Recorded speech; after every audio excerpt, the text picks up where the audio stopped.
Salut à tous, c'est Doyle, bienvenue à tous ceux qui découvrent la chaîne. Aujourd'hui pas de vidéo hardware trop technique, on parle de 5 boîtiers moyen tour à découvrir pour Noël.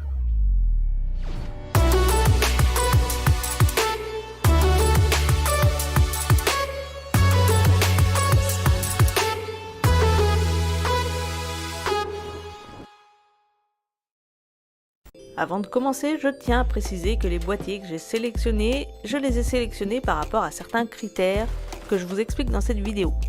Et ce n'est pas non plus un top, ils sont simplement classés par prix. Pas de souci si certains critères ne vous correspondent pas, vous pourrez toujours trouver votre bonheur sur le marché à des prix équivalents, car les gammes sont assez larges. Je le dis au début, ça m'évitera de le dire à la fin. Si vous aimez la vidéo ou ce genre de contenu, mettez un pouce bleu et abonnez-vous, c'est important. On commence avec le premier boîtier qui est le moins cher et que j'ai déjà recommandé dans mes vidéos, le Colink Stronghold. Ce boîtier c'est vraiment mon coup de cœur car par rapport à son prix il offre des choses assez incroyables. Tout d'abord la vitre en verre trempé. À ce prix généralement on est obligé de passer outre donc gros point positif.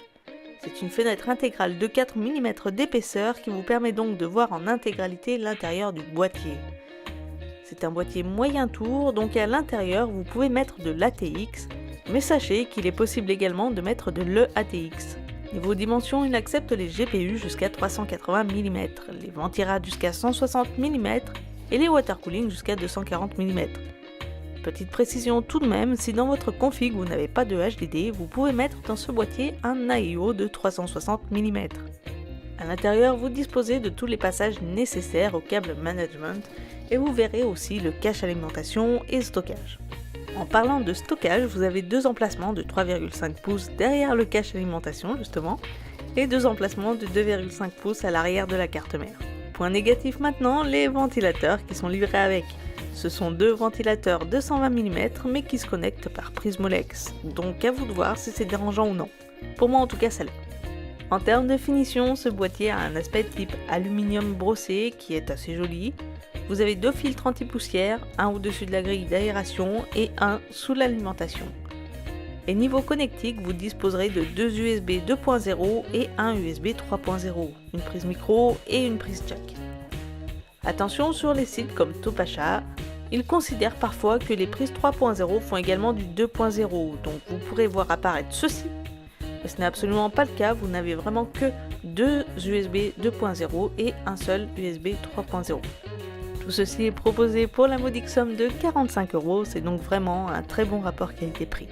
Pour le deuxième boîtier, on part chez Corsair et j'ai choisi le Carbide Spec 05.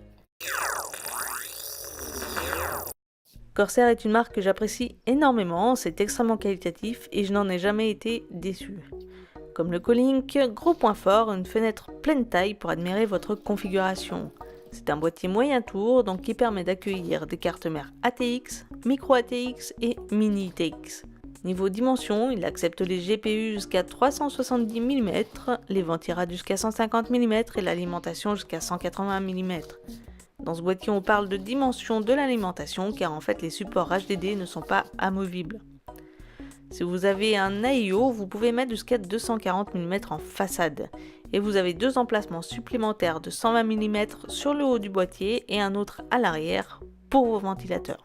Petite précision, le boîtier possède de base un ventilateur à LED rouge de 120 mm en face avant.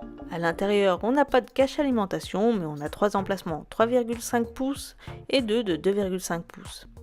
Niveau finition, vous avez sur la face avant une ouverture qui offre un style un peu futuriste et surtout qui laisse entrevoir la couleur des ventilateurs. Les connectiques de façade vous offrent une prise micro, une prise casque, un USB 2.0 et un USB 3.0. En termes de technique, ce boîtier est un peu moins bien que le premier et un tout petit peu plus cher puisqu'il est proposé au prix de 50 €. On est d'accord, ça reste très raisonnable. Pour le troisième boîtier, je vous présente celui que j'ai moi-même, le Thermaltake View 22 TG. Alors l'avantage, c'est que je l'ai essayé. Pareil que pour les deux premiers, on a une fenêtre pleine taille en verre trempé. C'est un moyen tour qui peut accueillir des ATX, des micro ATX et des mini ATX. En termes de dimension, on peut y mettre des GPU jusqu'à 400 mm, un ventirad jusqu'à 160 mm et une alim jusqu'à 160 mm. Les dimensions de l'alimentation ne sont pas à prendre en compte si vous n'avez pas de HDD car les supports sont amovibles. Pour les ventilateurs et autres water cooling, vous avez pas mal le choix. En fait, en haut et en façade, vous pouvez mettre des water cooling jusqu'à 360 mm et vous avez également un emplacement de 120 mm à l'arrière. À comparer du cooling, vous pouvez mettre votre water cooling de 360 en façade sans être importuné par les supports HDD. Ce dernier est amovible et ajustable. À l'intérieur, vous avez un cache alimentation, mais pour le câble management, ça laisse un peu à désirer. Vous avez peu d'ouverture et surtout pas beaucoup de place derrière la carte mère. J'y reviendrai après, je vous expliquerai pourquoi je vous dis ça. Vous avez deux emplacements HDD qui peuvent servir pour des SDD. Vous avez aussi deux supports SDD, mais 4 emplacements dédiés. Soit devant sur le cache alimentation, soit derrière la carte mère. Niveau finition, on a donc une fenêtre pleine taille, mais on a aussi une face avant en acrylique qui nous permet de voir nos ventilateurs si ces derniers sont rétroéclairés. On ne le voit peut-être pas trop sur les images, mais la face avant est également ondulée, ça lui donne un style particulier et très bien fini. On a également 3 filtres anti-poussière, un sur la grille d'aération, un sous l'alimentation et un sur la façade avant. Seul celui en façade avant n'est pas amovible. Je vais revenir sur la place dans le boîtier pour le câble management. La face avant acrylique est magnifique et écrit à plein poumon « Achète-moi des ventilateurs RGB !» Alors je parle pas de ça pour ouvrir le débat sur le RGB. Évidemment, Thermaltake fait de très beaux ventilateurs et si vous ne connaissez pas le principe, vous avez des petits boîtiers que vous connectez sur votre carte mère et sur ces petits boîtiers, vous allez venir connecter vos ventilateurs. Ces boîtiers vous permettront d'ajuster la couleur et la vitesse de rotation des ventilateurs. Mais ici commence une vague d'improbabilité. Si vous achetez un AIO Thermaltake, vous avez les ventilateurs et un petit boîtier inclus. Et pour avoir un gros flux d'air, vous achetez donc une boîte de 3 autres ventilateurs. À ce moment-là, vous vous dites, c'est bien, je vais tout connecter sur un seul petit boîtier, pas besoin de faire de schmilblick avec tous ces câbles. Eh ben non, les connectiques ne sont pas les mêmes. Vous n'avez pas le choix, il faut mettre le deuxième petit boîtier. Donc vous imaginez un peu le bordel de câbles que ça peut devenir. Alors méfiez-vous, car le câble management peut vite tomber aux oubliettes. Il vous faudra de la patience pour arriver au bout de ce défi, et c'est le gros point négatif de ce boîtier. Il y a vraiment trop peu de place. Bon après ça, si vous arrivez à faire quelque chose de correct, ce boîtier est vraiment beau, et au prix de 62 €, je ne peux que le recommander. On continue avec le quatrième boîtier, le Phanteks Eclipse P300. Celui-ci est un peu différent car il n'a pas de fenêtre pleine taille, elle se termine au niveau du cache alimentation. Tout comme le Colink, il est compatible EATX et niveau dimension, il peut accueillir un GPU jusqu'à 330 mm et un ventirad jusqu'à 160 mm. Je ne voudrais pas dire de bêtises pour les dimensions de l'alimentation. Je ne sais pas si les supports HDD sont amovibles, du coup c'est un peu flou. Quoi qu'il en soit, vu la disposition des éléments, je recommande de ne pas dépasser les 160 mm. Vous pouvez mettre un water cooling en façade jusqu'à 280 mm et vous ne pouvez par contre mettre qu'un seul ventilateur en haut. Ça c'est un gros point négatif pour moi parce que j'aime bien avoir un bon flux d'air dans mon boîtier et là pour le coup ça casse un peu le truc. Vous pouvez tout de même mettre un ventilateur face arrière. L'intérieur de ce boîtier est conçu pour le câble management, vous aurez beaucoup de place, de nombreuses ouvertures et surtout 35 mm derrière la carte mère juste pour pouvoir y passer au câble. Ça, c'est un gros point positif. Ils ont même pensé à mettre des velcro pour un meilleur rendu. Pour le stockage, vous avez deux emplacements 3,5 pouces. Les disques durs s'insèrent par l'avant, c'est peu commun. Et deux emplacements 2,5 pouces derrière la carte mère. Pour les finitions, on est sur une gamme un peu différente car vous pourrez apercevoir une bande LED RGB entre la fenêtre et le cache alimentation. Le contrôleur RGB se trouve sur la connectique en façade. D'ailleurs, cette connectique comprend deux USB 3.0, une prise micro, une prise casque et bien sûr le contrôleur RGB.